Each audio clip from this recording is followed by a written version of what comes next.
नमस्कार, मैं केएस मिश्रा स्वागत करता हूं आप सभी का अपने इस चैनल इग्नो फेयर पर। जी हां, आज हम बात करने वाले हैं साउथ कोरिया की। उस साउथ कोरिया की जो डेमोक्रेसी इंडेक्स में सबसे अच्छे पायदान पे जो है पाया जाता है। भारत से कहीं बहुत ज्यादा आगे डेमोक्रेसी इंडेक्स में उसको रखा गया है। आज उस जो है साउथ कोरिया की मैं आपके सामने बात करने वाला हूं। आप ध्यान से देखिएगा, आज हम उस दिन की बात करने वाले हैं, the day South Korea would not forget for a long time. क्यों मैं कह रहा हूं? क्योंकि साउथ कोरिया के president declares emergency martial law. आपको याद होगा, जब कभी इमरजेंसी की बात पड़ती है तो इमरजेंसी के लिए भारत में जो है 1975 की स्थिति याद आ जाती है। लेकिन आप इस चीज को ध्यान रखिएगा कि भारत अब बहुत आगे आ चुका है। अब भारत उस 1975-76 में नहीं है। अब उस पोजीशन में भी भारत नहीं है कि भारत में ऐसा कुछ कहा जा सके। लेकिन जिस हिसाब से साउथ कोरिया जैसे देश में ये मार्शल लॉ इमरजेंसी जो है इम्प्लीमेंट की गई है, वो बहुत ही ज्यादा फनी है। क्योंकि आप जब इसके पीछे का रीजन जानेंगे, इसके पीछे के जो एक्सक्यूजेज हैं, जो बोलकर जो है इस तरह से जो है मतलब जैसे कभी हमारे देश में इमरजेंसी डिक्लेयर की गई थी ये बोलकर कि हाँ जो है देश में आंतरिक कलह या आंतरिक विद्रोह होने की संभावना है। कुछ इसी तरह का जो है लॉजिक देते हुए साउथ कोरिया के प्रेसिडेंट ने क्या किया है, वहां पर इमरजेंसी डिक्लेयर किया है। अब देखो, ये इमरजेंसी डिक्लेयर करने का जो रीजन है, हम लोग उस पर तो डिस्कस करेंगे ही करेंगे, साथ ही हम देखेंगे कि भारत पर इसका क्या प्रभाव पड़ने वाला है। भारत पर इसका किसी तरह का नकारात्मक प्रभाव पड़ने वाला है या कोई पॉजिटिव इंपैक्ट इसके पड़ने वाले हैं, तो इन सभी पर हम बहुत डिटेल्ड में बात करेंगे। फिलहाल के लिए ये ऐसा दिन है जिसको साउथ कोरिया कभी भूलने वाला नहीं है। क्योंकि इमरजेंसी साउथ कोरिया में पहले भी लगाई जा चुकी है, पहले भी डिक्लेयर की जा चुकी है, मार्शल लॉ डिक्लेयर किया जा चुका है। लेकिन इस बार कुछ डिफरेंट था जो शायद ही आज तक कभी नहीं हुआ। हम सब पे बात करेंगे। देखिए, आप ध्यान से, ये सारे इतने सारे न्यूज आर्टिकल्स हैं जिन्होंने इसको कवर किया हुआ है। हर जगह पर साउथ कोरिया इमरजेंसी की ही बात की गई है कि हाँ जो है किस तरह उन्होंने मार्शल लॉ लगाया है। आप चाहे जो है क्या कहते हैं एनडीटीवी की बात कर लें, चाहे डेक्कन हेराल्ड की बात कर लें, Indian express, the Hindu, times of India, guardian, सभी ने इसको, और बीबीसी, सभी ने इसको बहुत डिटेल्ड में कवर किया हुआ है। ये आपके लिए बहुत ज्यादा जो है इंपॉर्टेंट है। अगर मैं साउथ कोरिया की बात करता हूं तो साउथ कोरिया आपको यहां दिख रहा होगा। देखिए आप मैप में ध्यान से, ये साउथ कोरिया है और ये नॉर्थ कोरिया है, ठीक है। तो बेसिकली साउथ कोरिया और नॉर्थ कोरिया में आप जानते हैं कि हाँ जो है खटपट रहती है, ठीक है। साउथ कोरिया जैसा देश जो एक डेवलप्ड कंट्री है और एक मेच्योर्ड डेमोक्रेसी का उदाहरण माना जाता था, वहां इस तरह की सिचुएशन अराइज हुई है कि जो आप को देख के बहुत ही अजीब लगेगा।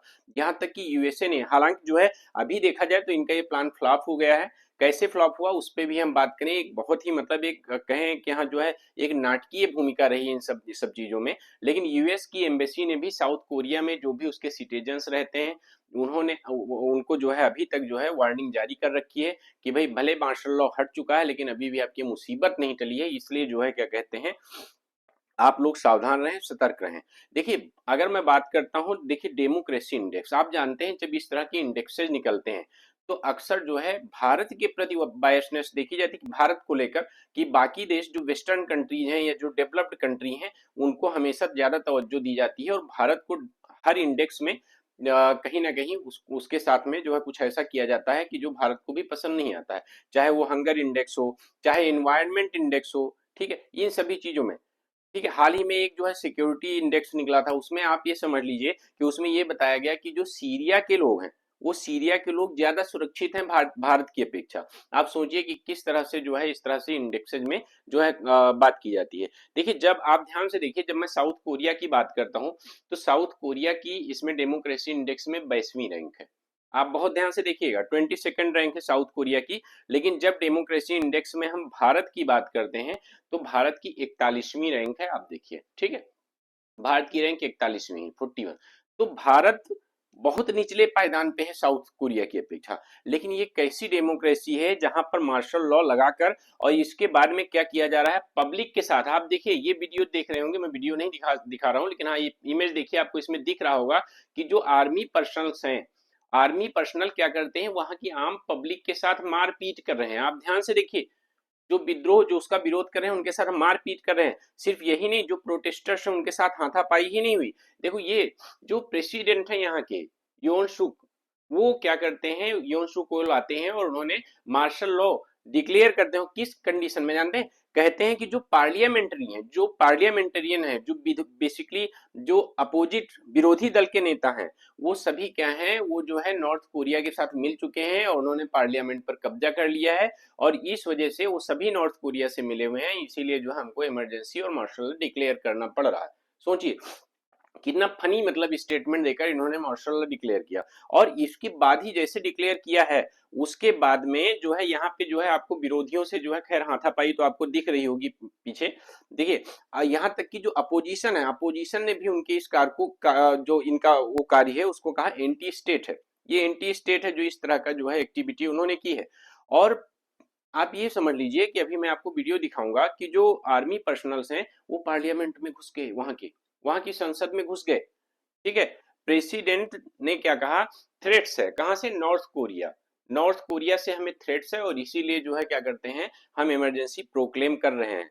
आई declare martial law to protect the free Republic of Korea from the threat of North Korean communist. ठीक है, इन्होंने इल्जाम लगाया कि जो विरोधी दल के नेता हैं वो सभी नॉर्थ कोरियन कम्युनिस्ट से मिल चुके हैं और इसीलिए हमें इमरजेंसी लगानी पड़ रही। और इसके बाद आप देखिए, ये आपको चॉपर दिख रहा होगा यहाँ पर, ये चॉपर आता है पार्लियामेंट पर उतरता है और यहाँ से जो है मिलिट्री पर्सनल पार्लियामेंट में घुसना शुरू कर देते हैं। आप देखिए, आप ध्यान से देखिए, पार्लियामेंट में मिलिट्री पर्सनल्स पार्लियामेंट में घुस रहे हो कैसे, देखो शीशे तक को तोड़ दिया है, खिड़कियों को तोड़ दिया है और इसके बाद में जबरदस्ती पार्लियामेंट में घुस रहे हैं। ये मतलब वहां की संसद की स्थिति है, आप देखिए ये। ठीक है, ट्रूप्स एंटर्ड पार्लियामेंट आफ्टर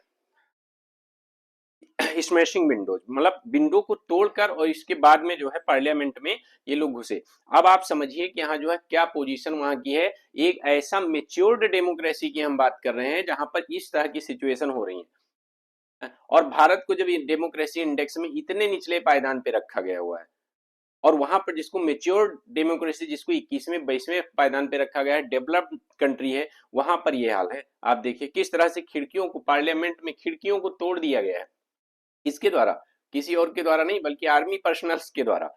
ठीक है, ये आप विरोध, इस तरह से कुछ सिटीजन्स विरोध करके आए कि भाई दोबारा से रिस्टोरिंग डेमोक्रेसी। लेकिन देखो क्या ये साउथ कोरिया में पहली बार है, क्या ये साउथ कोरिया में पहली बार है, साउथ कोरिया में पहली बार नहीं है। साउथ कोरिया में इस तरह के इमरजेंसी और मार्शल लॉ अब तक 16 बार लगाए जा चुके हैं। ठीक है, इसके बाद में वहां पे जब डेमोक्रेसी इंडेक्स निकलता है तो वहां की डेमोक्रेसी को जो है टॉप 20 में, टॉप 25 में स्थान मिलता है। ठीक है, और भारत को 41वें नंबर पर फेंक दिया जाता है। आप देखिए यहां तक कि जो वहां के प्रेसिडेंट है उनकी अपनी पार्टी ने भी इसका विरोध किया है। लेकिन इसके बाद में कुछ नाटकीय ढंग से आया, जो लॉ मेकर्स हैं उन्होंने कहा कि भाई हम जो वोट करेंगे अगेंस्ट जो है मार्शल लॉ। और लेकिन जब उन्होंने वोट करने की बात की तब तक वहां आर्मी पर्सनल्स पहुंच चुके थे और उन्होंने तोड़ फोड़ करके और उन लोगों को कूटना शुरू किया। लेकिन किसी तरह से पीछे वाले रास्ते से खिड़की उड़की तोड़कर, और जो बाकी जो पार्लियामेंटेरियन जो लॉ मेकर्स थे वहां पे नहीं मौजूद थे, वो भी जाकर इसके बाद में एक बिल पास करके इनके मार्शल लॉ को रद्द करते हैं। ठीक, अब ऐसे में आप समझिए, लेकिन फिर भी अभी मुसीबत नहीं टली है और इनको कुल मिला के अपनी डिक्टेटरशिप के लिए, कि अब इनका मतलब सिर्फ ये था मार्शल लॉ इमरजेंसी लगाकर हम केवल ये क्लियर करेंगे, अब कोई वहां इलेक्शंस नहीं होंगे, कोई वहां नहीं रहेगा, सिर्फ और सिर्फ डिक्टेटरशिप रहेगी, सिर्फ हम ही राज करेंगे, हम ही यहाँ के प्रेसिडेंट रहेंगे। लेकिन अभी फिलहाल के लिए तो इनके इस कार्य को रोक दिया गया है। लेकिन अभी तक ये रिजाइन नहीं किए, इनकी जो कैबिनेट है वो माफी मांग रही है लोगों से और साथ में रिजाइन करने के लिए भी तैयार है, लेकिन इनकी तरफ से अभी कुछ ऐसा नहीं आया है। अब देखना है कि आगे क्या होता है। ठीक है, आगे क्या होता है, देखिए opposition wants president Yoon to resign और फेस इम्पीचमेंट, लेकिन अभी इनकी तरफ से कुछ नहीं हुआ है, इनको इम्पीचमेंट फेस करना है। ये देखिए ये एक साउथ कोरियन नागरिक है, इसने कहा कि last night I happen to wake up from my sleep and came across the news, तब मुझे पता चला और मैं बहुत डरी हुई हूँ। ठीक है, आपको इसके चेहरे से भी लग रहा होगा कि ये बहुत डरी हुई है। अब देखिए इस हिसाब से मतलब एक अजीब सा बयान देते हैं कि इन्होंने कहा कि हाँ जो है लेम डक पोजीशन आ गई है और जो है कंट्रोल अब अपोजिशन का पार्लियामेंट पे हो चुका है। ठीक है, अब देखो अगर मैं साउथ कोरिया की बात करता हूँ तो लेट 1980s में जो है साउथ कोरिया क्या होता है, एक डेमोक्रेटिक कंट्री बनता है, यहाँ पर डेमोक्रेसी रिस्टोर होती है। लेकिन इसके बाद से अगर आप बात करें साउथ कोरिया में तो लगभग में 1948 से लेके अब तक का 16 टाइम्स जो है मतलब मार्शल लॉ लगाया गया है। देखिए ये सारी चीजें, इवन मतलब पहली बार भी जो इनके पहले जो है मतलब प्रेसिडेंट थे, तब भी वहां पर जो है मार्शल लॉ लगाया गया था। टोटल 16 टाइम्स लगभग में मार्शल लॉ वहां पर अप्लाई किया गया है। अब आप समझ सकते हैं कि हाँ वहाँ की किस तरह की डेमोक्रेसी है, जिसको हम लोग जो है डेवलप्ड कंट्री और डेमोक्रेसी इंडेक्स में इतना ऊपर रखते हैं, वो वहाँ की डेमोक्रेसी की बात की जा रही है कि हाँ मतलब बहुत अच्छी डेमोक्रेसी है। अब कितनी डेमोक्रेसी है आप खुद देख रहे हैं, बहुत फनी लग रहा होगा इस तरह से। अब अगर आप इसको लेकर कोई डेमोक्रेसी इंडेक्स पढ़ेंगे तो आपको फनी लगेगा। तो बेसिकली प्रेसिडेंट है blamed Pyongyang. Pyongyang means North Korea की कैपिटल, यानी नॉर्थ कोरिया की बात कर रहे हैं, to impose martial law and consolidate power. देखिए, यून्स अप्रूवल रेटिंग स्लाइड्स 25%। इमरजेंसी लगाने के बाद जो इनकी अप्रूवल रेटिंग है उसमें भी गिरावट आई है। और देखिए मिलिट्री, पहले भी ऐसा हुआ है यहाँ पर 1960 और 1979 में भी मिलिट्री टेक ओवर की थी पार्लियामेंट पर और सबको हटा दी थी। अब देखो यहाँ पर सवाल ये उठता है भारत पर इसका क्या प्रभाव पड़ने वाला है। देखो साउथ कोरिया बेसिक की जो सीन है, अभी आप जान रहे हैं कि वहां पर जो है मार्केट अब अनस्टेबलाइज्ड होने वाली है। अब वहां पे जो मार्केट है, जो इन्वेस्टर्स हैं वो पैसा खींचेंगे और वहां से अपना पैसा निकालेंगे। तो अगर वो अपना पैसा निकालते हैं तो आज की डेट में अगर बात करें तो पूरी दुनिया में अगर कहीं पैसा खपाने की जगह बची है तो कहाँ बची है, वो भारत में बची है और यही सबसे सेफ मार्केट है।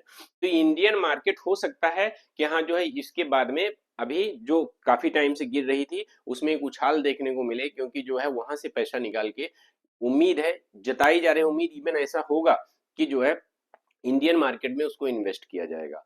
क्योंकि नो डाउट इन्वेस्टर्स इस वक्त साउथ कोरिया में बहुत परेशान होंगे कि किसी तरह हम अपना फंड निकाल कर और कहीं और दूसरे कंट्री में इन्वेस्ट करें जहां हमारा फंड सेफ गार्ड रहे।